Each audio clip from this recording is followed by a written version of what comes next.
अस्सलाम वालेकुम, आप देख रहे हैं गूंज। और एक बार फिर ऑपोजिशन पीछे रह गई और हुकूमत एक और बिल की मंजूरी ले गई। 168 वोट उनके पास थे, 150 ऑपोजिशन के पास थे। और इसके बाद भी मिनी बजट मंजूर हो चुका है। उसकी शिक बाय शिक क्लॉजेस के ऊपर अभी बहस जारी है। नेशनल असम्बली आज बिल्कुल ही जिस तरह हमने देखा कि खान साहब जब अंदर आए तो बहुत नारे लगे उनके, हामी उन्होंने डेस्क बजाए। लेकिन दूसरी तरफ हम देख रहे हैं कि एक जो पार्लिमानी इजलास हो रहा था उसमें खान साहब के ज़राए यही बताते हैं कि खान साहब से परवेज़ खटक साहब की कोई गैस के ऊपर बात हुई तो बात बिगड़ गई और उसके बाद बीच में पढ़ना पड़ा अली जैदी साहब को। और उन्होंने बच बचाव कराया इन द सेंस कि वो जब खान साहब निकल के जा रहे थे तो उनको रोका और खान साहब ने यहाँ तक कह दिया कि अगर आपको मेरी कारकर्दगी मुतमईन नहीं करती तो फिर हम किसी और को हुकूमत दे देते हैं। परवेज़ खटक साहब ने बाद में हमें ये बताया मीडिया को कि ऐसी कोई बात हुई नहीं थी। उन्होंने गैस की बात ज़रूर की थी क्योंकि खैबर पख्तूनख्वा में गैस का एक बहुत शदीद बहरान है और उस हवाले से उन्होंने हमाद अज़हर से बात की थी और ये तमाम बातें बिल्कुल भी सच नहीं है। लेकिन हम आपको ये भी बता देते हैं कि नूर आलम खान साहब भी मौजूद थे। नूर आलम खान साहब ने भी बहुत सारी बातें में ये बात भी की है कि हम अपनी प्राइवेसी पर कितना सौदा करेंगे कि हमारे जो अहदेदारान हैं, सरकारी अहदेदारान, उनकी भी जो काम वो फॉरेनर्स के पास होंगी या फ़ॉरेन मुल्क में होंगी। ये इन तमाम तर चीज़ों से परे हम देख रहे हैं कि हम 3 तारीखें देख रहे हैं आने वाले दिनों में। एक जो है 23 मार्च जो मौलाना फजलुर रहमान साहब ने दी थी, PDM की लॉन्ग मार्च का आगाज़ 23 मार्च को होगा। एक वो तारीख है जो पाकिस्तान पीपल्स पार्टी ने दी है और वो है 27 फरवरी की, वो भी लॉन्ग मार्च की है। और अब हमारे पास एक और तारीख आ गई है, वो है जनवरी में, वो जो है 25 जनवरी, जिसमें एक पाकिस्तान डेमोक्रेटिक मूवमेंट का जो मरकजी इजलास है उसके अंदर रहकर ये बातों पर तय किया जाएगा कि किस तरह से हुकूमत को गिराना है, अदम एतमाद लाना है या नहीं लाना। हम आज भी इसी बात पर हैं कि अदम एतमाद आएगा और शायद उसका आज ट्रेलर हमने खटक साहब के देख लिया है क्योंकि अभी भी अगर ये बात की जाए तो 168 उनके पास हैं, 150 इनके पास हैं। मिनी बजट तो मंजूर हो जाता है, इसमें जो आने वाला है अदम एतमाद, ये कैसे मंजूर होगा या नामंजूर होगा, इस पर हम मज़ीद बात भी करेंगे जी। हमारे पास जो लोग लाइंड अप थे, ज़ाहिर है बहुत तवील हो गया है सेशन हमारे साथ जी। और लास्ट मिनट हमें ज्वाइन किया SSC पलीजो साहबा ने, आपने बहुत शुक्रिया। पाकिस्तान पीपल्स पार्टी साहब का ताल्लुक है, हमारे साथ मौजूद है सेनेटर राना मकबूल साहब। राना साहब आपका भी बहुत शुक्रिया। और हमारे साथ मौजूद होंगे हसन खावर साहब जो स्पोक्स पर्सन है बुज़ार साहब के, he will also join us shortly. हम बात शुरू कर लेते हैं राना साहब आपसे। ये फिगर्स हैं, दे स्पीक वॉल्यूम्स। ये पहली बार नहीं है, दूसरी बार नहीं है, तीसरी बार भी नहीं है और शायद आखिरी बार भी नहीं है। या आप बता दीजिए अगर आखिरी बार है। 168 सेफ है, हुकूमत लेजिस्लेशन मर्जी से करती है, बिल पे बिल पास हो रहे हैं, आप लोग सिर्फ आवाम के लिए तारीखों पे तारीख दे रहे हैं। अब 150 के फिगर से अब हमें अदम एतमाद का आप लोग अगर ये लॉलीपॉप हमें दी जाएगी या वाकई अमली तौर पर लगता है आपको खटक साहब के साथ साथ और भी लोग आपकी तरफ आ जाएंगे? देखें जी, ये एक एवोल्यूशनरी प्रोसेस है जो अपने लॉजिकल एंड की तरफ जा रहा है। ये बिल फॉर एग्जांपल आप कहती हैं कि पास हो गया और हो गया, हो जाएगा, तो क्या गवर्नमेंट हुकूमत वक्त को इसका फ़ायदा होगा या इसका नुकसान होगा? जब महंगाई की एक और आंधी चलेगी तो आप इसके रेपरकशंस भी देख सकती हैं क्या है। जो हमें पता चला है, जो परवेज़ खटक साहब ने बात की है, वही चीज़ों की सप्लाईज़ की बात की है, महंगाई की बात की है, लोगों की रिजेंटमेंट की बात की है। ये तो विदिन दैट पार्टी भी एक आहो बका है। तो कुछ भी जैसे भी मैनेज कर लिया गया, ठीक है, हो गया है, लेकिन क्या कौम को इससे कोई रिलीफ मिलेगा? नहीं मिलेगा। जब हम स्टेप्स ऐसे लेते हैं, फॉर एग्ज़ाम्पल, मैं नहीं समझता कि ये कोई डिस्क्रीट तरीका है काम करने का। आज मैं देख रहा था कि जो ये बैंक का बिल भी आएगा बाद में, वो देखते हैं। लेकिन अगर आप सैलरीज़ का गरीब मुल्क का कंपैरिजन करें, IMF के चेयरमैन की सैलरी है $45,978, चेयरमैन फेडरल रिजर्व की सैलरी है $16,958, इंडिया के बैंक की जो स्टेट बैंक उनका है उसकी सैलरी है 3,362 और हमारे गवर्नर स्टेट बैंक की सैलरी है $84,852 $84,852 पर मंथ। आप अंदाज़ा करें हम क्या करना चाहते हैं अब मुल्क के साथ। तो ये सारे के सारे थे जो चीज़ें हैं, those can not be put under carpet. इसका उबाल निकलेगा और जल्दी निकलेगा और ये मूवमेंट भी चलेगी और कामयाब चलेगी और बहुत सी चेंज तो आनी है, इस राइटिंग ऑन द वॉल। बाकी ये जो आर्टिफिशियली मैनेज किया जा रहा है, मकबूल साहब, लेकिन आर्टिफिशियल मैनेजमेंट ये जरूर होगा कि इसमें कौम का नुकसान हो जाएगा। नहीं, लेकिन मैं एक पूछ रही हूँ कि ये जो आर्टिफिशियल मैनेजमेंट है यही फिर जीत रही है ना, क्योंकि आप लोग तो एक्चुअल में भी मैनेजमेंट नहीं कर पा रहे। आप लोग तो पीडीएम में भी साथ होते हुए फिर साथ नहीं होते, पीपल्स पार्टी अलग हो जाती है, एनपी अलग हो जाती है, फिर आप लोगों को फिर एक हवा निकलती है गुब्बारे से, फिर भरी जाती है, फिर पीडीएम का शोर मचता है, फिर एक तारीख दी जाती है, फिर एक और तारीख दी जाती है। मतलब अगर आप लोगों ने करना है तो 25 जनवरी तक इंतजार किस चीज़ का है? क्या अब कमेटी का इजलास पहले नहीं बुलाया जा सकता? क्या पाकिस्तान डेमोक्रेटिक मूवमेंट के लीडर्स पहले नहीं आ सकते? उनको नहीं बुलाया जा सकता? और ये मतलब अगर आपने वाकई चेंज लाना है तो इंतजार क्यों, तारीखों पे तारीखें क्यों? और आर्टिफिशियल मैनेजमेंट आप ये देखिए कि इशाइये पे इशाइये हुए। मुत्तहिदा कौम मूवमेंट कल रात तक अनडिसाइडेड थी, आज उन्होंने कुछ शिक करके दे हैव प्लेड वेल, और उन्होंने अवाम के भी नब्ज पे हाथ रख दिया और खान साहब को भी खुश कर दिया, और बिल भी पास हो गया, और काफ लीग जो कि कल तक नजर नहीं आ रही थी आज वो भी नजर आ गई। तो फिर आर्टिफिशियल मैनेजमेंट तो जीत जाती है ना सर।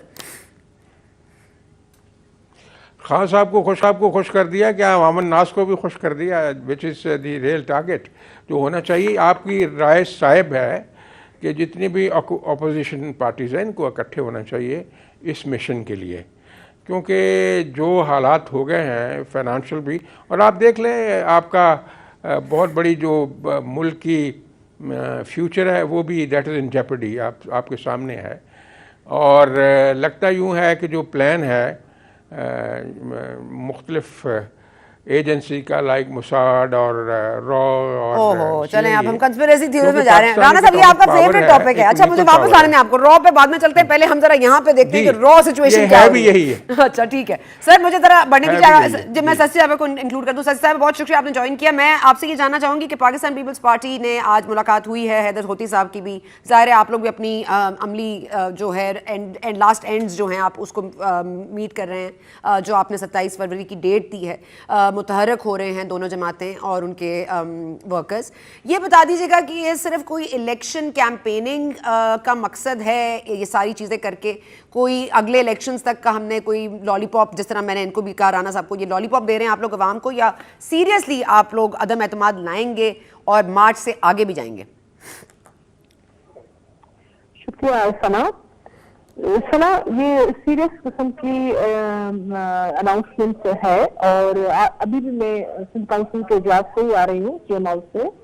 वहाँ हमारी पूरी विंग्स वहाँ शरीक थी, और हमारे सूबाई मरकजी और जो भी लीडरशिप थी वो वहाँ थी। तो हमने तो रजिस्ट्रेशन और कमेटीज और रूट वगैरह पड़ाव कहाँ होगा तो उसकी तैयारी शुरू कर दी है। और ये हमने पहले भी, जब पीडीएम का भी जब हम हिस्सा थे तब भी आपने देखा सबसे पहले और ज्यादा तैयारी हमने की थी, लेकिन फिर बहरहाल मुझसे साथी नहीं आमादा हुए और उन्होंने कहा कि लास्ट ऑप्शन जो रिजाइन करने वाला वो पहले किया जाए।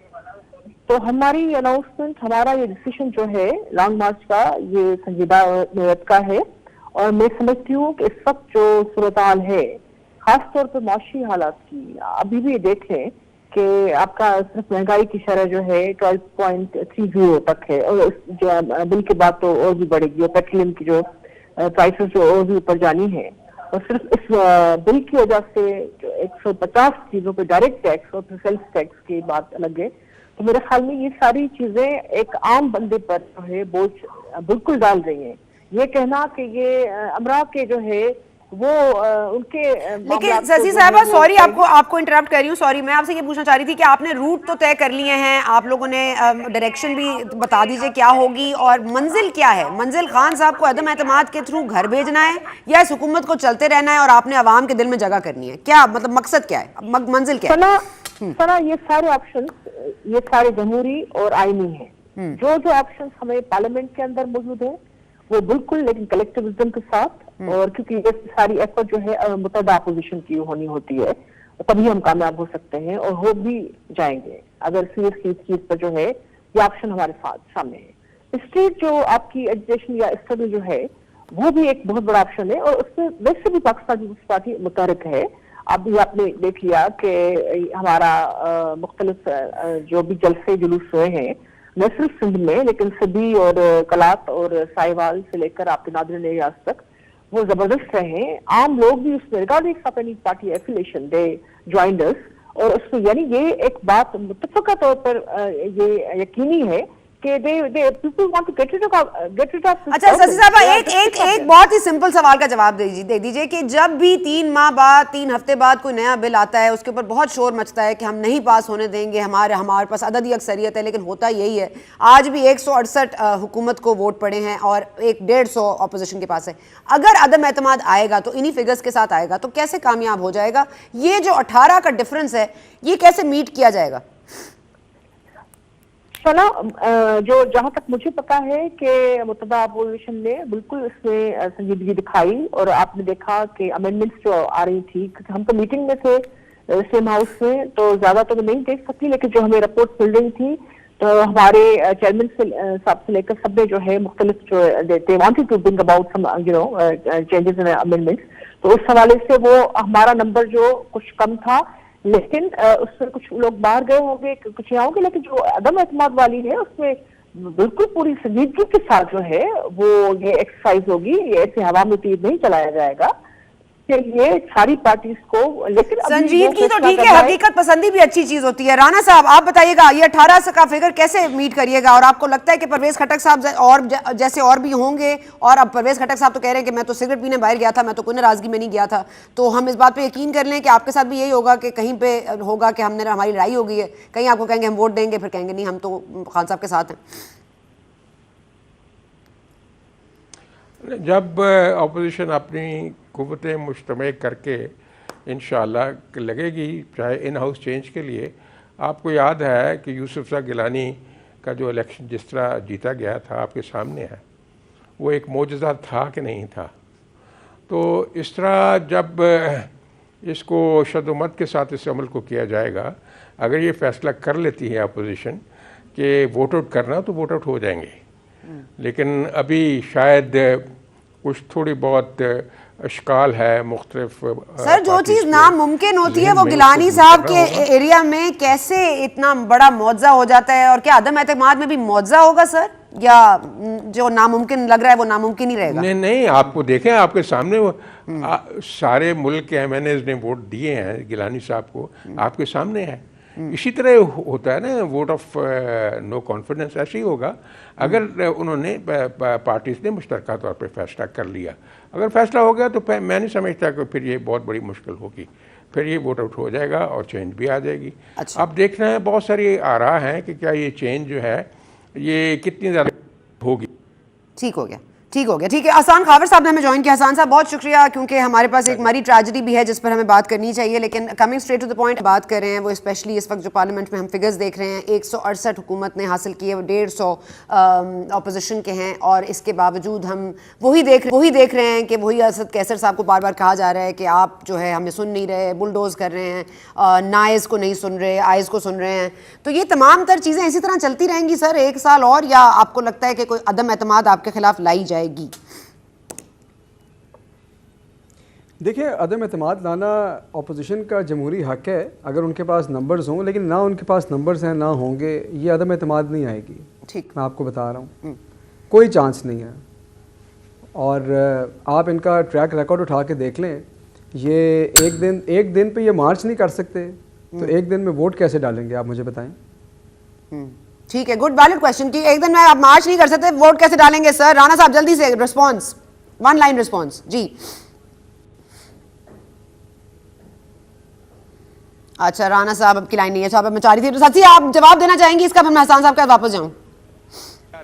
ये देखिए, हम जो भी बात करते हैं उसका जो है प्रैक्टिकल जो है उसकी डेमोन्स्ट्रेशन और मैनिफेस्टेशन ये लोग देख रहे हैं। उनके किचन में रोला है।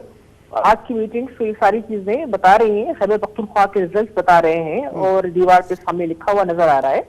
तो हमारे पास जो भी ऑप्शन होंगे, कोई गैर आईनी गैर जमहूरी नहीं, ऑप्शन जो है आइन में हुकूमत की मुद्दत किसी तरह से भी कम करना, ये तो आइन में है, लेकिन करना चाहिए कि नहीं? ठीक है जी, मैं हसान खान साहब मैं आपके पास आती हूँ। ये क्या है, परवेज खटक साहब का कोई मसला हुआ है? आपकी क्या इत्तलात हैं? क्योंकि खटक साहब ने तो आके मीडिया को फिर ये बता दिया है कि वो तो सिगरेट पीने बाहर गए थे, ऐसी कोई बात हुई नहीं है, और उन्होंने सिर्फ गैस के ऊपर बात की थी, और वो भी हमाद अजहर साहब से की थी। लेकिन हमें भी ये पता है कि नूर आलम खान साहब ने भी कोई गुफ्तगू की है, कोई कि सौदा किया जा रहा है हमारी स्टेट की प्रिवेसी पर। ज़रा इस बारे में अगर आप थोड़ी रोशनी डाल सके तो। दो तीन इस बात के पहलू हैं। एक तो ये है कि बात का बतंगड़ बनाया जा रहा है और वो परवेज़ खटक साहब ने बात वाज़े भी कर दी है। दूसरी बात ये है सना के पाकिस्तान तहरीक इंसाफ का कल्चर ये है, और ये आप जिस मीटिंग में भी जाएंगी यहाँ पे आज़ादी इज़हार राय की इज़्ज़त की जाती है। लोग खुल के अपनी बात करते हैं, वज़ीर-ए-आज़म तहम्मुल से सुनते हैं, उसके बाद उनका फाइनल वर्ड होता है, और ये हर मीटिंग में मैंने देखा है। और ये कल्चर हमारी जो बाकी दो बड़ी अपोजिशन पार्टीज़ हैं वहाँ पे नापैद था, लेकिन पीटीआई में लोग खुल के बात करते हैं और ये स्पेस दी जाती है। तो अगर परवेज़ खटक साहब ने कोई बात की नज़र में की होगी। तीसरी बात यह है कि अपोजिशन की सारी, मैंने आपको बताया पहले भी एक दफ़ा और अब फिर कहूँगा कि उनकी सारी उम्मीदें हुकूमत से ही वाबस्ता हैं कि कहीं इत्तेहादी अलग हो जाएं, कहीं हमारा को वज़ीर नाराज़ हो जाए, कहीं इदारे नाराज़ हो जाएं। उनके अपने पास कुछ नहीं है, इसीलिए वो ऐसी बातों का बतंगड़ बनाना चाहते हैं, लेकिन ऐसी कोई बात नहीं है। कोई उन्होंने बात की होगी आपस में हमाद अजहर साहब से, पाकिस्तान तहरीक इंसाफ में उनको जवाब दिया, दो लोगों ने अपना मौक़िफ़ दिया। ठीक है, पाकिस्तान तहरीक इंसाफ का जो कल्चर आपने जिस पर रोशनी डाली और हमारी नजर दिलवाई है उस पर कि वहां पे आप खुलकर बात कर सकते हैं, लेकिन सर ऐसा क्यों होता है कि वो पार्टी छोड़ के लोग और खुलकर गुफ्तगू करते हैं और ऐसी ऐसी खुलकर गुफ्तगू करते हैं जो बहुत सारे पोल खोल देती है? ये भी आप ही की पार्टी का वो है वतीरा, नहीं आपके पार्टी और कान का जो आपसे चले जाते हैं आपके पास? तो देखें, नहीं देखिए, मैं तो समझता हूँ कि ये जो शख्स किसी से नहीं बिलोंग करता और पुरानी कोई बात करे, कोई लोग जो प्रिंसिपल की वजह से छोड़ के जाएं कोई मसला नहीं, लेकिन अगर आप जाकर पुरानी बातें झूठे बहाने लगा रहे हैं, ये तो देखिए अपनी बात के ऊपर खुद ही मेरे ख्याल में आने वाली बात है ना कि आप किसी के साथ हों, 3 साल बाद आप ये कहें जी उस वक्त ये हुआ था, भाई उस वक्त आप नहीं बोले। राना शमीम साहब वाला भी आप देख लें, जो दूसरी साइड पे जज के ऊपर उन्होंने अपना एफिडेविट दिया, तब भी ये था कि 3 साल के बाद आके भाई अगर ये बात थी आप उस वक्त बोलते। तो ये बातों का ये जो होता है ना, ये एक नॉर्मल सी बात है कि लोग नाराज़ हो जाते हैं, वो अपना माइंड देते हैं, बना लेते हैं, ये कुछ नॉन सीरियस सी बातें हैं। मैं नहीं समझता कि इसमें कोई सीरियस चीज़ है। ठीक है, ये सीरियस आपने इनको कितना लिया था इत्तेहादियों के मतलब जो डामाडोल हो रहे थे कल से, कि फिर इशाइये पेशाइये भी हो रहे थे, मुलाकातें भी हो रही थी, और ये आपके लिए तो बड़ा हेक्टिक रहा होगा कल इवनिंग से बाद से। आप बताइएगा क्या मतलब क्या प्रॉब्लम था काफ लीग को और कैसे मान गई? नहीं देखिए, कोई प्रॉब्लम नहीं था। मैंने आपको बताऊं कि ये पहले भी जब वोटिंग होनी थी इलेक्शन एक्ट पे भी, अभी भी हम और लोकल बॉडीज़ के ऊपर भी, सूबे के अंदर भी हम ये करते हैं कि इत्तेहादियों का एक व्यू जो है उसको सीरियसली लेते हैं, उसको मेरिट पे डिस्कशन होती है, गिव एंड टेक होता है, वो बात करते हैं, उनकी बातें मानते हैं, कुछ हम अपनी बात समझाते हैं, और यही होता है। ये मैं आपको पुराना बता रहा हूँ। अब जो है ये इशाइये और सोशल गैदरिंग, ये पहले एक तरीका होता है कि अच्छा भाई सारे हैं, कल जाना है, क्या बात होनी है। ये कोई डामाडोल वाली बात नहीं है। डामाडोल वाली कहानी ना अब पुरानी हो चुकी है। ये हर इजलास से पहले डामाडोल की कहानी जो है ना अपोजिशन लेके आती है और फिर वो कहानी ही डामाडोल हो जाती है। अच्छा। ये आप कई दफ़ा नहीं हो चुका, ये तो रिपीटेड मुझे लगता है कि स्क्रिप्ट है, हर दफ़ा रिपीट पे चल रहा है प्ले, कुछ भी नहीं है। इस मुल्क की सियासत भी स्क्रिप्टेड है और काफी चीजें वैसी ही चल रही हैं। चलेंगे, आप वक्फा ले लेते हैं, वक्फे के बाद वापस आएंगे तो हसन साहब आपकी जो बात है उस पर आगे बात करेंगे। आदि जो हैं ये शाइये पर तो ऐसी ही बात होती है और ये सिर्फ कहानियां हैं, लेकिन ये कहानियां हर बिल से पहले ही क्यों शुरू होती हैं और हर बिल के आने के बाद क्यों खत्म हो जाती हैं, इस पर भी बात करेंगे वक्फे के बाद।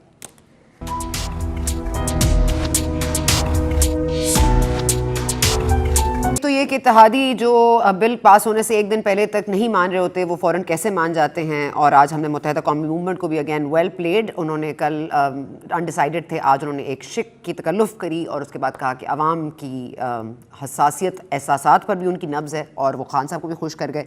दूसरी तरफ हम ये देख रहे हैं कि ये जो इशाइये होते हैं, इन इशाइयों में बहुत सारी चीज़ें हो जाती हैं। मेरा ख्याल है ऐसे ही कोई इशाइये अपोजिशन को भी कर लेने चाहिए।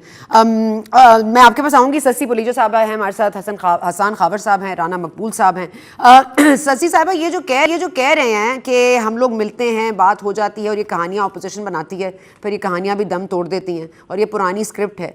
तो अब ज़रा आज की नई स्क्रिप्ट पे आते हैं। तो ये बताइएगा कि आपको क्या लगता है कि ये इनके इशाइयों में ऐसा क्या जादू होता है, वो इशाइये आप लोग क्यों नहीं कर सकते कि अपोजिशन भी एक पेज पर है, उनकी भी कोई इधर उधर ना जाए, जैसे इनके इत्तेहादी इनके साथ हैं हर बुरे वक्त में अच्छे वक्त में। अब वो इत्तेहादियों को ये किस तरह जमा करते हैं या वो मामला कैसे तय पाते हैं, वो मेरे ख्याल में सबको अंदाजा है।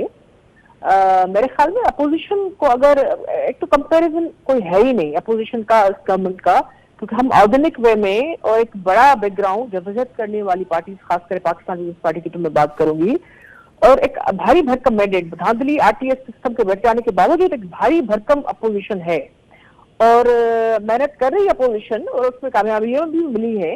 लेकिन एसआईए जो होते हैं हमारे, तो उसमें ये सारी चीजें प्लान्ड वे में या पहले से वो नहीं होते और उसमें कॉल्स यहाँ वहां से नहीं आती। तादी अगर हमारे अपोजिशन के हैं तो मेरे ख्याल में वो पहले भी उन्होंने हमेशा साथ दिया है, अभी भी देंगे। अच्छा, ये मुत्तहिदा कौमी मूवमेंट को अगर फोन कॉल्स आती हैं तो आप लोगों का भी इनके साथ एक इत्तेहाद रहा है पास्ट में, क्या उस वक्त भी कॉल्स आती थी या आप ही लोग कुछ इनको कुछ इशाइया विशाइया देकर मान लेते थे या इनकी कोई चीजें मान लिया करते थे? क्योंकि उस वक्त वाली एमक्यूएम और आज वाली एमक्यूएम में काफी फर्क भी आ गया, अब तो वो इतना मानते भी नहीं है चीजें। सना हम अवामी पार्टी है, हमारी उम्मीदें, हमारा बोझ वो हमारे कंधों पर या अवाम, और हम अपनी स्ट्रेंथ जो आइन के साथ साथ जो है अवाम से ड्राइव करते हैं और उसके लिए हमें कॉल्स की जरूरत नहीं है। और मुतादा वगैरह ये तादी रहे, आपकी बात सही है बजाय, लेकिन उसके लिए हम मेहनत करते थे, उससे बातचीत का सिलसिला। आप ही मेहनत करते थे या आपकी मेहनत में कोई और शामिल भी था? कभी भी नहीं। हमने हमेशा अपने कंधों पर भरोसा किया है। यही वजह है कि हमें फिर मारे भी खाई है, पॉलिटिकल मुआशी हमारी जब भी हुकूमत आई है अब गिराने की कोशिश की गई है। अगर जब ये 2008 में पहली तो इनके कंधों पे भी भरोसा रखे ना, ये भी फिर किसी और से मदद नहीं ले रहे होंगे। इत्तेहादी इनको पसंद करते हैं, इत्तेहादी इनके साथ रहना चाहती है, फिर उनको फोन क्यों आते हैं? आपको नहीं आते थे लेकिन इनको आते हैं।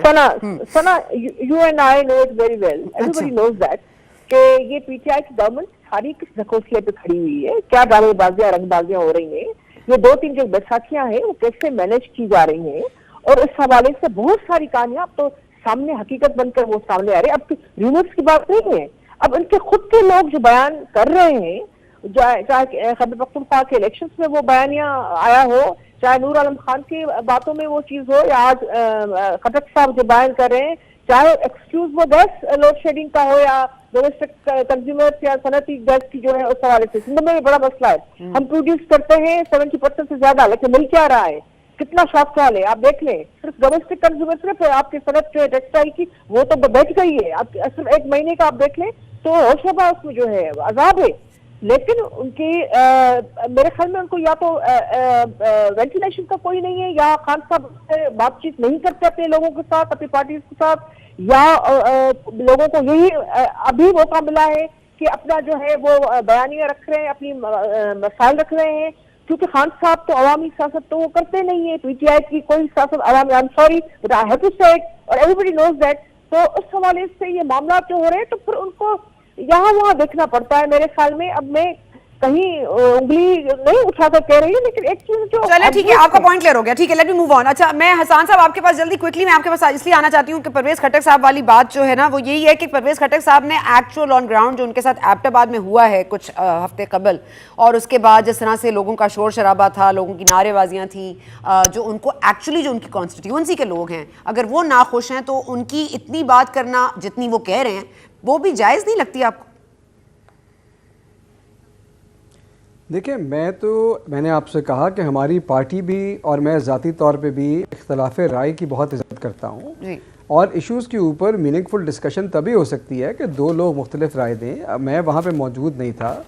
अगर परवेज़ खटक साहब का एक चीज़ के बारे में एक ओपिनियन रखते हैं ग्राउंड रियलिटी को देख के, तो उन्होंने अपना ओपिनियन दिया, हमाद अज़हर साहब ने एक दूसरा ओपिनियन दिया, लेकिन इसके अंदर ऐसी अनहोनी बात क्या है? मैं ये अखबार का एडिटोरियल सेक्शन नहीं है ना जहां ओपिनियंस आते हो, यहाँ हकीकत पसंदी भी कोई चीज होती है, फैक्चुअल भी बात करनी चाहिए। अगर खटक साहब ने ओपिनियन नहीं दिया, एक फैक्चुअल बात की कि गैस का बहरान है, गैस बंद है, केपी में नहीं जा रही है, और इसका हमाद अज़हर साहब का जवाब नहीं था, तो ये ओपिनियन नहीं, ये तो फैक्चुअल डिस्कशन है। ये ओपिनियनेटेड कोई कॉलम थोड़ी है, यहाँ पे लिख थोड़ी रहे हैं, हमारा एडिटोरियल पेज थोड़ी है।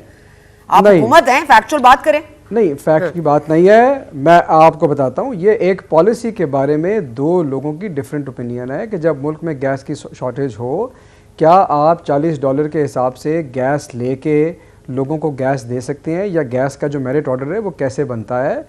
जाहिर है कि जब आप पॉलिसी को 2 मुख्तलिफ तरीक़ों से देखेंगे, तो मुख्तलिफ कॉन्स्टिट्यूंसीज या मुख्तलिफ लोगों को फ़ायदा पहुँचता है। हर पॉलिसी की डिसीजन मेकिंग ऐसे ही होती है, ये उसके बारे में है। उन्होंने अपने लोगों की बात की, हमारे साथ जाहिर है कि नेशनल पॉलिसी को देख रहे हैं। जो भी तकालीफ हुई हो उस पॉलिसी को बनाने में या तरतीब देने में, उस पॉलिसी का जो डायरेक्ट इफेक्ट है वो अगर किसी के प्रोविंस पे पड़ रहा है, अगर वहाँ गैस की किल्लत है, तो वो आपसे बात भी नहीं कर सकता इस बात पर। वो कहेगा चलें जी आपका ओपिनियन है, मेरा ओपिनियन है। मतलब इसके ऊपर कुछ होना चाहिए ना। ये कह देंगे कि नहीं जी हो सकता, कुछ नहीं हो सकता, मतलब ये क्या, इसका मतलब एक्सक्यूज क्या है? नहीं, मैं आपको बताता हूं, मैं तो यही तो कह रहा हूं, क्यों नहीं बात कर सकते? जरूर करते भी हैं। मैं आपको ये तो कह रहा हूँ कि तरीके इंसाफ में तो हर बंदा खुल के बात करता है और मिलजुल के बातचीत से मामला फैमिली से बात हल करते हैं। ये तो बात मैं कह रहा हूँ, मैं आई टोटली सपोर्ट। ओके, खुल के बात होती है जी। राना साहब, आपके यहाँ तो पता नहीं खुलकर बात भी नहीं होती, खुलकर मुलाकात भी नहीं होती और खुलकर मुज़ाकरात भी नहीं होते। आपकी पार्टी का तो कुछ ये बता दीजिए कि जो रंगबाजियों का जिक्र कर रही थी सस्सी साहिबा, वो रंगबाजियां कहाँ तक रंग भर गई हैं नून लीग के सियासत में? और दूसरी बात ये भी बता दीजिए कि इलेक्शन कमीशन की जो आज जो एक दूसरा इलेक्शन कमीशन ने आज कदम उठाया, वो भी खुल के बोल रहे हैं या खुल के रिपोर्टें अपनी शाया कर रहे हैं। एक अब पहले स्क्रूटनी कमेटी की आई थी ऑन फॉरेन फंडिंग, अब डस्का इलेक्शन की भी आ गई है जहां पे वो 60 लोगों के खिलाफ कार्रवाई होगी, SHOs भी शामिल हैं। ये खुश आइंद है, शफाफ इंतखाबात की निशानदेही करता है? जी बिल्कुल, ये बहुत अच्छा स्टेप है कि जिसने कोई गलत काम किया हो इलेक्शन में, अदरवाइज उसको अकाउंटेबल ठहराना बहुत ज़रूरी है। इसके अच्छे रेपरकशंस होंगे। मैं आपको अर्ज़ करूं कि ऑपोजिशन, आप अभी पूछ रही थी, ऑपोजिशन बहुत इस वक्त मजबूत है और मजबूत रही है। आप देख लें पिछले 3.5 साल का ट्रैक रिकॉर्ड, अपोजिशन की तरफ से कोई फॉरवर्ड ब्लॉक बना, इतने प्रेशर के बावजूद इतने केसेस बनाए गए, लेकिन वो इकट्ठे रहे हैं और इकट्ठे रहेंगे। और आप देख लें उनकी परफॉर्मेंस के इलेक्शन में, अभी लोकल बॉडी इलेक्शन हुआ है KPK में, क्या हशर हुआ है। उससे पहले लोग ये जो बाई इलेक्शन हुए हैं पंजाब में, हर तरफ क्या हशर हुआ है। इससे पहले जो कंटोनमेंट बोर्ड के इलेक्शन थे, ये बहुत बड़े इंडिकेटर्स हैं गवर्नमेंट की पॉपुलैरिटी के और अपोजिशन की पॉपुलैरिटी के। इसलिए let's read between the lines. Impatience ज़रूर है, आप सही कह रही हैं, अवाम में भी है कि चेंज आनी चाहिए, लेकिन जो हकीकत है that is writing on the wall. इसलिए मैं नहीं समझता कोई मायूस राइटिंग ऑन द वॉल 6 महीने से शुरू हो गई थी, वो राइटिंग कंप्लीट ही नहीं हो रही। हम 6 महीने से सुन रहे हैं ऑपोजिशन के मुंह से writing is on the wall, writing is on the wall. ना 90 दिन गुजरे, फिर 100 दिन गुजरे, फिर आपने कहा writing is on the wall, फिर 3 महीने गुजरे, आपने कहा writing is on the wall. अब हम यहाँ पर आ गए हैं, ऑलमोस्ट 4 साल होने वाले हैं और अब हम कह रहे हैं writing is on the wall. Sir, which wall is it and what writing is it that we can't see? No, period has been shortened and very shortly you will see inshallah there will be a light at the end of the tunnel. कोई ऐसी बात नहीं है light at the end of the tunnel. अच्छा ससी साहिबा, ये कौन सी writing on the wall है, आपको दिख रही है? और ये बताइएगा कि मौलाना साहब से अब तक कोई मुलाकात तो नहीं हुई है, ना जरदारी साहब की हुई है जब से वो अलग हुए हैं पाकिस्तान डेमोक्रेटिक मूवमेंट से, ना बिलावल साहब की हुई है। और ये मुलाकात तो जरूरी है अगर अदम एतमाद मिल के लाना है ऑपोजिशन ने, या ऑपोजिशन ने अगर कोई मुतहरक होकर कोई मार्च भी करना है, तो इनके ऑप्शन पे क्या गौर किया जा रहा है और मौलाना साहब से क्या कोई राब्ते हुए हैं? सना, मौलाना साहब से बीच में चेयरमैन बिलावल भुट्टो जरदारी साहब खैर सवाली के तौर पर गए थे जब सॉरी आई स्टैंड करेक्टेड जी बख्तावर भुट्टो जरदारी साहब के यहाँ बेटा पैदा हुआ, तो उसकी मुबारकबाद भी बिलावल साहब ने उनको दी, क्योंकि वो बुजुर्ग तो हैं, मौलाना साहब के साथ कोई जाती तकलीफ तो नहीं है। नेचुरली एक पॉलिटिकल आपके होते हैं डिफरेंसेस, उसको ओवरकम किया जा सकता है, वो हमेशा स्पेस रहता है सियासत में, ऐसी कोई बात नहीं है। लेकिन चेयरमैन बिलावल भुट्टो जरदारी साहब ने उस मुलाकात में सराहा था जो पार्लियामेंट में किरदार रहा JUIF का मुख्तलिफ लेजिस्लेशन के हवाले से। तो चेयरमैन साहब ने खास तौर पर उस पर कहा कि JUIF जो है वो सही डायरेक्शन में अपोजिशन के साथ पार्लियामेंट के अंदर वो जा रही है और पार्लियामेंट में हम बड़े ही मुत्तफिक हैं, मुतहद हैं। इस चीज को उन्होंने अप्रिशिएट भी किया मौलाना साहब के पास खुद चलकर। तो ये बात नहीं है कि हमारे जो है राब्ते नहीं है, लेकिन एजेंडा के हवाले से जाहिर बातें, कोई एक मैनिफेस्टो के तहत तो ये PDM नहीं थी, वो अलग बात है, वो के भाई कैसे अलग हुआ, हम वो हमारा ब्रेन चाइल्ड था, बेबी था, हमने होस्ट की थी, वो अलग बात है। लेकिन पार्लियामेंट के अंदर हमारी जो है एक इत्तेहाद जो है वो जारी रहेगा अच्छा, पाकिस्तान, सॉरी शशि साहिबा, पाकिस्तान पीपल्स पार्टी का एक मौक़िफ़ ये भी था कि पंजाब में हुकूमत को गिराया जाए, कि वहाँ पर अदम एतमाद लाया जाए और उसके बाद पाकिस्तान पीपल्स पार्टी वो नंबर इनको पूरे करके देगी। तो क्या अब वो बात हो रही है या अब हम सीधा अदम एतमाद अगेंस्ट इमरान खान देखेंगे? क्या पंजाब इज इन डिस्कशन या नहीं? सुना वो दोनों हाउसेस के हवाले से ये ऑप्शंस जो है ज़ेर हो रहे हैं। अब प्रायोरिटी किस चीज को देनी चाहिए थी, नहीं मिली, दैट्स अनदर थिंग। लेकिन अभी भी पीपल्स पार्टी, मुस्लिम लीग नून या दूसरी जो हमारी अपोजिशन की जमायतें हैं, वो दोनों ऑप्शन पार्लियामेंट के बाहर भी पार्लियामेंट के अंदर भी किसी वक्त भी उसके हवाले से मुतफ़क़ा तौर पर कर सकती है। लेकिन इस वक्त पार्लियामेंट के अंदर जो है वो चीजें हम नेशनल असम्बली को, क्योंकि अभी जो IMS के हवाले से ये सारी चीज प्रेशर पर ये बिल वगैरह आए हैं, उसको देखें। लेकिन ऑप्शन हैं, ये सारी चीजें उसकी एक्सरसाइज हो सकती है। ठीक है। हसन खावर साहब, ये मुलाकातें खुफिया रहती हैं लेकिन पार्लिमानी इजलास में जो गुफ्तगू होती है वो बाहर मीडिया पे आ जाती है। अजीब इत्तेफाक है ये, फरमा दीजिएगा, ये राइटिंग ऑन द वॉल आपको नहीं दिख रही? जो राना साहब ने कहा ना कि there is light at the end of the tunnel, तो मैं कहना चाह रहा था कि ज़रा इससे केयरफुल रहें। ये PTI की फास्ट मूविंग ट्रेन की लाइट है जो आपकी तरफ पड़ रही है, बुलेट ट्रेन। तो don't get deceive by this light. अच्छा, ठीक है, यस, सही है, बुलेट ट्रेन आपकी तरफ आ रही है। अच्छा, दूसरा ये है सर मेरी तरफ ना भेजेगा, इसी को नहीं कभी पंजाब में कहते हैं जी, नहीं आपकी तरफ नहीं भेजेंगे। तमाम फैज़ाब हो रहे हैं। कहा आपने बात की कि जी कभी पंजाब हाँ जी, कभी कहा जी पंजाब में होता है, कभी आप कहते हैं फेडरल गवर्नमेंट पे, तो ये जो है ना कभी खुशी कभी गम, ये अब मैं आपको बता रही है ना कि स्क्रिप्ट बहुत दफ़ा देख लिया आप, मतलब अब 1.5 साल रह गया है, 1 साल यही है। राइटिंग ऑन द वॉल ये है कि 2023 में इलेक्शन होने हैं, तमाम जमातें जमहूरी तरीके से इलेक्शन लड़ेंगी, अपना अपना जो है वो लोहा आजमाएंगी और देख लेंगी किसमें किसका दाम है कितना। और उससे पहले अगर इनको कुछ नज़र आ रहा है तो हमें बता दें, हमें तो सिर्फ 2023 के इलेक्शन नजर आ रहे हैं। सर मुझे तो लग रहा है आपको light at the end of the tunnel नजर आ रहा है, इनको कोई लालटेन अभी मिल गया है। अच्छा सर, मैं आपके पास आऊंगी, वे बता दीजिएगा, क्योंकि on a very serious note, ये मरी वाला जो सानिया है सर, जाहिर है इस पर जितनी बात की जाए कम भी है और जितना अफसोस किया जाए वो कम है। लेकिन आज गुलजार साहब के जो चीफ जस्टिस ऑफ पाकिस्तान है, उनके आपने रिमार्क्स पढ़े होंगे, आपने देखा भी होगा। उन्होंने इसकी जिम्मेदारी कमिश्नर पर लगा दी है और उन्होंने ये भी कहा है कि हम तमाम चीज़ें नहीं कर सकते, आप लोगों को करनी पड़ेगी। और जाहिर है कि बुज़दार साहब का एक रिएक्शन, इट इज़ क्वेश्चनेबल, कि मतलब वो तंजीम साजी की मीटिंग में 2.5 घंटे तक बैठे रहे, फिर खान साहब ने फ़ोन करके उनको कहा, फिर वो गए अगले दिन और वो जहाज़ से बस देख रहे थे, फिर उनके मतलब अपने जवानों की ज़ाहिर है वो बकअप भी कर रहे थे उनको। लेकिन ये तमाम तर चीज़ें कहाँ खड़े हैं सर? आप इसकी रिपोर्ट को कहीं पब्लिक करेंगे, कोई बात होगी, विल हेड्स रोल? बिकॉज हमारे ही प्रोग्राम पे लास्ट वीक आपके ही एक अब्दुल समद उन्होंने कहा था साहब ने कि बुज़दार साहब का the buck stops at Buzdar साहब, therefore he should resign. Do you agree? I don't agree. और मैं आपको ना थोड़ा सा बता दूँ, पहले तो बात मैं आपकी बात पे आवाज़ मिलाना चाहता हूँ। बहुत ही अफसोसनाक वाक़या है और ये जितना भी अफसोस करें कम है। आपने CM चीफ मिनिस्टर साहब के हवाले से सवाल किया, मैं आपको सिर्फ ये बात वाज़े कर दूँ, ये बेबुनियाद बात थी, इसके ऊपर मैंने बहुत दफ़ा क्लैरिफिकेशन भी दी। चीफ मिनिस्टर मरी गए थे, वहाँ पे जाके ख़ुद जायज़ा लिया था, सिर्फ फ़ज़ाई जायज़ा नहीं लिया था, वहाँ पे मौके पे गए, वहीं पे मीटिंग्स हुई, वहीं पे फ़ैसले हुए, ये सारी बात है। रोड से इसलिए नहीं गए थे कि वो रास्ते खोल रहे थे और हमने ट्रैफिक को जैम नहीं करवाना था, इस सिक्योरिटी के चक्कर में लोगों को वहाँ से एवैक्यूएट कराना था। लेकिन ये रिकॉर्ड की दुरुस्तगी है। आपको आवाज़ आ रही है? जी जी मुझे आ रही है, बिल्कुल आ रही है जी। हेलो जी जी आ रही है मुझे आपकी आवाज़। अच्छा, अब आपने जो बात की ना रिपोर्ट के हवाले से, ये रिपोर्ट बिल्कुल 7 दिन का टाइम इसीलिए रखा गया कि उतने दिन में ये इंक्वायरी कंप्लीट हो, फाइंडिंग्स को पब्लिक करेंगे, लोगों को बताएंगे और जहाँ पे रिस्पॉन्सिबिलिटी फिक्स होगी वहाँ पे एक्शन होगा। 22 लोगों की जानें ज़ाया हुई हैं और इस चीज़ को कोई शख्स जिसका ज़मीर जाग रहा है नॉन सीरियसली नहीं ले सकता। अगर कोई लैप्स हुआ है तो रिस्पॉन्सिबिलिटी फिक्स होगी और होनी चाहिए।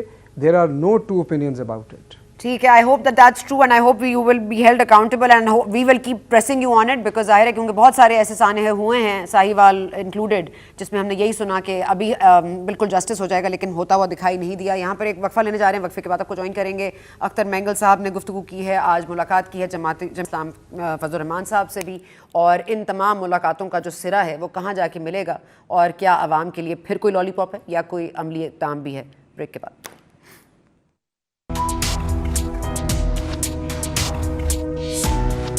जी वेलकम बैक। हमारे साथ मौजूद हैं सस्सी पलीजो साहिबा, हसन खावर साहब और राना मकबूल साहब। राना मकबूल साहब, I am just going to straight away come to you, और मैं आपसे सिर्फ ये पूछना चाहूँगी क्योंकि देखिए हमने 90 डेज़ का जो वादा था खान साहब के बाद, उसके बाद हम बहुत ऑल थिंग्स कंसिडर्ड एक आइन है, उसमें एक तरीकाकार वजह है कि अगर आपने हुकूमत को घर भेजना है या हुकूमत की कारकर्दगी से अपना गैर मुतमईन है तो आप उनको किस तरह से भेजा जा सकता है उनको, और ये सब तमाम चीज़ें आपको पता है, कोई नई बात नहीं है।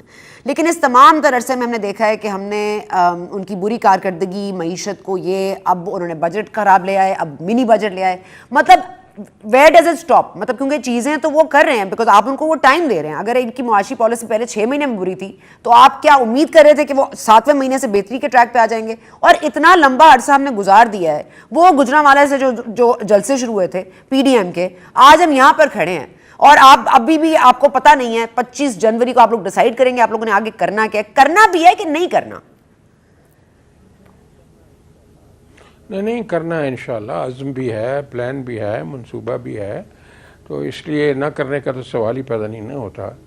इसमें कोई मुख्तलिफ इसकी नीटी ग्रिटीज तय हो चुकी हैं, अब होगा, वक्त कौन सा रह गया है, इसलिए अब ये करना पड़ेगा और सारे इकट्ठे मिलकर करेंगे और इसके इंशाल्लाह नताइज भी आएंगे।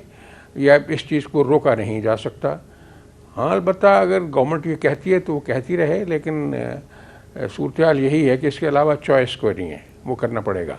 ये तो आपको यकीन दहानी हम कराते हैं इंशाअल्लाह अज़ीज़, और ये सक्सेसफुल रिएक्शन होगा by all means. Successful reaction के लिए यू नीड द नंबर्स ना sir. I am just concerned कि आप लोग नंबर्स आपके पास नहीं है। आपने गिलानी साहब वाला एग्जांपल दिया, ओके वेल सेड, ठीक है, वो आप एक दफा और इमिटेट करेंगे, लेकिन आई डोंट नो कि क्या बदला है। मतलब उनकी कारकर्दगी बद से बदतर हो गई है, बदतरीन हो गई है, अब there is no hope left. मतलब why now and why not before and why don't you let them complete 5 years? ये सवाल का जवाब है। 5 साल एक ऑप्शन है आपके पास, आप पहले क्यों नहीं लेके गए?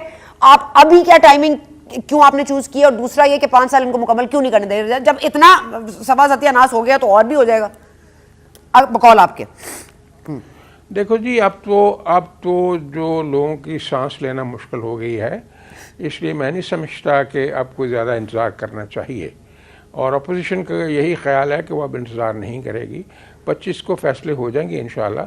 तो इसमें कोई ये ज़रूर बेकरारी आपकी ये सब की नहीं सर, मेरी बेकरारी नहीं है, मुझे sir I beg to differ sir, मेरी बेकरारी नहीं है, बट मेरी फ्रस्ट्रेशन है कि आप लोगों ने अगर कुछ नहीं करना तो आवाम को आप ट्रक की बत्ती के पीछे क्यों लगा रहे हैं? मतलब इसको अब आप लोग कोई शिक लेकर आते हैं इस मिनी बजट में, आप इसको कोई संजीदगी से लेते। आप लोगों ने अगर अदम एतमाद का प्लान बनाया हुआ है या लॉन्ग मार्च का प्लान बनाया हुआ है तो लेजिस्लेशन में तो आपका कोई एफर्ट नहीं जा रहा ना सर।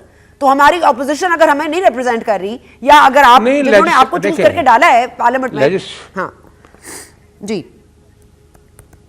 लेकिन लेजिस्लेशन में तो आपने देखा है कि जिस तरह पिछले जो एक ही दिन में 29-30 बिल जो हैं वो बुलडोज कर दिए गए थे, वो अपोजिशन में मेरी अपनी जो अमेंडमेंट मैंने इलेक्शन कमीशन लॉ में दी थी, उन्होंने स्पीकर तक ने आवाज़ नहीं दी कि आपकी जो 3 अमेंडमेंट हैं, जिसमें सबसे अहम अमेंडमेंट थी कि आप अपनी पावर जो है इलेक्शन कमीशन की, कॉन्स्टिट्यूशनल बॉडी की, आप नादरा को कैसे दे रहे हैं। लेकिन उन्होंने, स्पीकर ने परवाह नहीं की और सारा कुछ ही उन्होंने ट्रैम्पल कर दिया। इससे ये वक्ती तौर पे तो समझते हैं कि कोई इनकी सक्सेस हो गई, लेकिन इन दी फाइनल एनालिसिस ये कौम के लिए भी बहुत इंजूरियस है, हर पार्टी के लिए इंजूरियस है इस तरह चीज़ों को ट्रैम्पल करना। बल्कि जो कॉन्स्टिट्यूशनल मैथडोलॉजी है उसके मुताबिक चलना चाहिए और सब्र से चलना चाहिए। ये इस तरह की बेल मंडे नहीं चढ़ती। बहुत सारी हुकूमतें पहले भी इस तरह आई हैं, उन्होंने इस तरह करके देखा है। ये मुशर्रफ से ज़्यादा ताकतवर तो नहीं है, उसने भी करके देखा है, लेकिन फाइनली ये जाना पड़ता है और जाना पड़ेगा, और will of the people will prevail. इसलिए मैं समझता हूँ ये जल्द ही इंशाल्लाह इसका फैसला हो जाएगा और ये एक लॉजिकल एंड तक ये सारे का सारा मिशन पहुँच जाएगा। लॉजिकल एंड तक मामला आप मरी की बात कर रही थी, मुझे जी, मैं मरी की इजाजत से बात जी, बिल्कुल बिल्कुल बिल्कुल, प्लीज बाय ऑल मींस, बिल्कुल बाय ऑल मींस जी। आप, ये मैं उस मीटिंग में था जो 2014 में हुई थी, मियां शहबाज साहब ने मीटिंग की थी। उसमें निटी ग्रिटी जो तय की गई थी और SOP बनाया गया था और उसमें सारा कुछ दिया गया था। फोर्स इस तरह खड़ी होगी, ट्रैफिक स्टाफ इस तरह होगा, इस तरह पिकेट होंगी। सबसे बढ़ के ये था कि जो बर्फ़ हटाने वाली मशीनें जो हैं उसकी कैपेसिटी ये होगी और इस जगह पे वो खड़ी होंगी और वो ऑपरेट करेंगी। इस तरह इमरजेंसी सर्विस होगी, इस तरह रेस्क्यू सर्विस होगी। 1.5 अरब रुपए की वहाँ मशीनें लेके दी बर्फ़ साफ़ करने वाली, लेकिन आप देख लें कितना जुल्म हुआ है। कोई मशीनें चलाई नहीं गई, उन मशीनों में डीजल नहीं था, उन मशीनों को रेनोवेट नहीं किया गया, उन मशीनों को मॉनिटरिंग नहीं की गई। तो आप अंदाज़ा करें कि ये कितनी बड़ी नेग्लिजेंस हुई है, वो ब्यूरोक्रेसी ने की है या पॉलिटिकल बॉसेस की सुपरविजन नहीं ठीक थी। और फिर चीफ साहब वहाँ गए हैं 2-3 दिन 4 दिन बाद, तो अब तो बेचारे वो अब राही मुल्क के हदम हो चुके थे 23 आदमी। तो मुझे वो किसी का शेर इस पे याद आया गया कि सीख ली आपने मसीहाई, मरने वालों को मरहबा कहिए। अब आपके आने का उनको क्या फ़ायदा होगा। बहरहाल सर यही कुछ जज्बात अवाम के भी आपके बारे में हैं, अवाम के यही कुछ जज्बात आपके लिए भी हैं सर कि अब आगे क्या होगा, अब लॉन्ग मार्च करके क्या होगा, हमारा तो जो होना था वो हो गया। नहीं, वो तो यहाँ की ट्रेजिडीज, लेकिन अब आगे बच्चों की जिंदगियां हैं, जवानों की जिंदगियां हैं, माओ बहनों की जिंदगियां हैं, उनको तो थोड़ा आसूदा हाल करना पड़ेगा ना। This is very लोग भूल गए हैं। बड़ी प्रैक्टिकल बात आपने की है। आप हसन साहब, आई hope you taking notes, because मैं इस पे जवाब नहीं चाहूंगी, बट ये I don't want a fight here, but मैं आपको ये चाहती हूँ कि आप ये नोट जरूर लें, क्योंकि दिस इज वेरी इंपॉर्टेंट कि अगर वो मशीनें थी तो उनको बरूए कार क्यों नहीं लाया गया, लोगों को टाइमली मदद क्यों नहीं की गई। We can talk on and on about it, लेकिन अब कमिंग बैक वेरी क्विकली। सच साहब, आप मुझे सुन सकती हैं? जी सर साहब, मेरा सवाल आपके लिए सिर्फ ये है कि असद कैसर साहब शुरू दिन से स्पीकर जो हैं वो खान साहब के स्पीकर हैं, वो पार्लियामेंट के स्पीकर नहीं है, ये आप लोग कहते हैं, ऑपोजिशन कहती है। आप लोग कहते हैं जी बुलडोज किया जाता है लेजिस्लेशन को, ये आप लोग कहते हैं। आप लोग कहते हैं जी इनकी मुआशी पॉलिसियां फेल हैं, ये आप लोग कहते हैं। इनकी जी ये सिलेक्टिव हैं, सिलेक्टेड हैं, ये भी आपकी। मतलब इन तमाम तर चीज़ों के बाद, 4.25 साल के अरसे के बाद, अब आपने 27 फरवरी की डेडलाइन किस खुशी में दी है? मतलब ये मुझे समझ नहीं आ रहा कि चीजें तो पहले से ही ऐसी थी, अब नया क्या चेंज हो गया?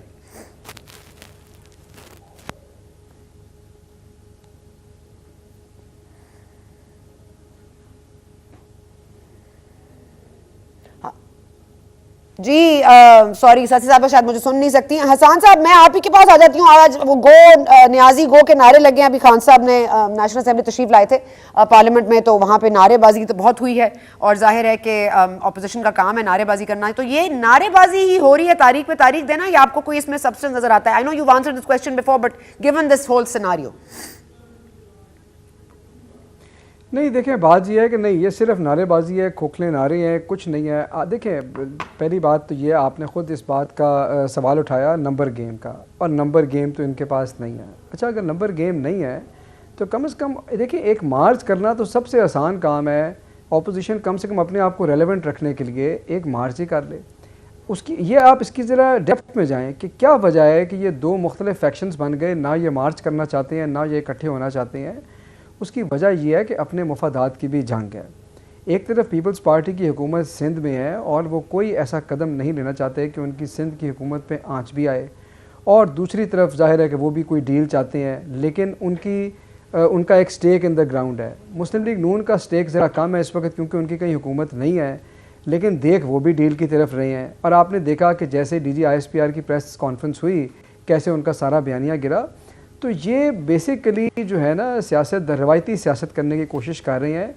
किसी के दिल में कोई अवाम का दर्द नहीं है, कोई इसके अंदर नजरियाती सियासत नहीं है। अगर किसी को ये गलत फहमी है तो मेरे ख्याल में वो अब तक दूर हो गई होगी। दर्द और एहसास तो आप में भी नहीं है, अवाम किधर जाए? दर्द और एहसास तो फिर आप में भी नहीं है। मिनी बजट ला रहे हैं, टैक्सेस और बढ़ा रहे हैं, महंगाई की शरह देख लें कहाँ है। मतलब आप दर्द और एहसास आप लोगों के पास भी कहाँ है?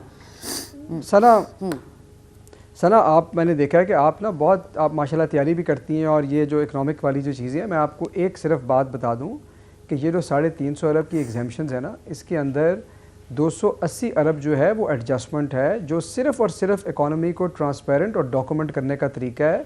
और इससे सिर्फ वो लोग असरअंदाज होंगे जो डॉक्यूमेंट नहीं करना चाहते, वरना ये एडजस्टेबल टैक्स होता है, ये लोगों को खुद नहीं देना पड़ता। ये बहुत बड़ा एक बयानिया बनाया जा रहा है उन लोगों के लिए जो कर्ज़ों में बिलीव करते हैं, जो नहीं चाहते कि पाकिस्तान टैक्स ज़्यादा कलेक्ट करे और अपने पाँव पे खड़ा हो। हमने पाकिस्तान को अपने पाँव पे खड़ा करना है, और वो टैक्स कलेक्शन के बगैर नहीं हो सकता। दुनिया का कोई मुल्क टैक्स कलेक्शन बढ़ाए बगैर तरक्की नहीं कर सका, इसमें कोई बुरी बात नहीं, और हमने इस प्रिंसिपल की तरफ चलना है ताकि हम अपने पाँव पे खड़े हों। चलें, हम पाँव के ऊपर तो खड़े हो जाएंगे, लेकिन अभी जो हम घुटनों के बल गिरे हुए हैं, उसमें पाँव तक खड़े होने में जो हमने ऊपर आना है, उसके लिए कुछ आपके पास है कोई मिनी बजट के अलावा कोई ऑप्शन?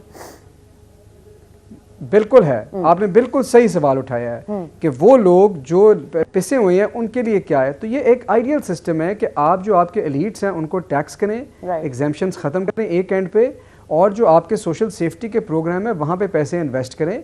पंजाब 400 अरब रुपया डाल रहा है हेल्थ प्रोग्राम के अंदर, एहसास राशन के अंदर हम 65% पैसे पंजाब डाल रहा है, 35% फेडरल गवर्नमेंट डाल रही है। ये आइडियल कॉम्बिनेशन है कि एलीट को टैक्स करें और जो गरीब है, जो पिसा हुआ है, उसके लिए आप ज़्यादा से ज़्यादा प्रोग्राम लेके आएँ ताकि उसके ऊपर प्रेशर ना पड़े और आपकी जो इकॉनमी है उसका साइज़ भी बढ़े और आपके जो टैक्स कलेक्शन है वो भी बढ़े। यही प्रिंसिपल है। ठीक है सेनेटर साहब, मैं आपके पास आऊंगी। ये पाकिस्तान पीपल्स पार्टी पेट्रियट भी बनी, फिर किंग्स पार्टी भी बनी, फिर लोगों की शाखें निकाली जाती हैं, कोई रह जाते हैं, कोई चले जाते हैं, कोई इस पार्टी में चले जाते हैं, कोई उस पार्टी में चले जाते हैं। ये पाकिस्तान तहरीक इंसाफ का आप फ्यूचर क्या देखते हैं अगर आपकी एतमाद कामयाब हो गई तो? देखें जी, पार्टी तो अपनी जगह पे रहती है। मैं आपको अर्ज करूं कि जब मुशर्रफ के ज़माने में उन्होंने कैद कर दिया सबको, हमें भी कर दिया, जब हम रिहा हुए, क्विट हुए दोनों केसेस में, तो मेरे दोस्त भी मजाक किया करते थे कि भाई मियाँ साहब को तो वो नहीं आ सकते अब। तो मैं हमेशा उनको कहता था पॉलिटिकल फोर्स को मिसमार नहीं किया जा सकता, पॉलिटिकल फोर्स रहती है। अगर पॉलिटिकल फोर्स हो तो वो आएंगे और प्राइम मिनिस्टर भी बनेंगे।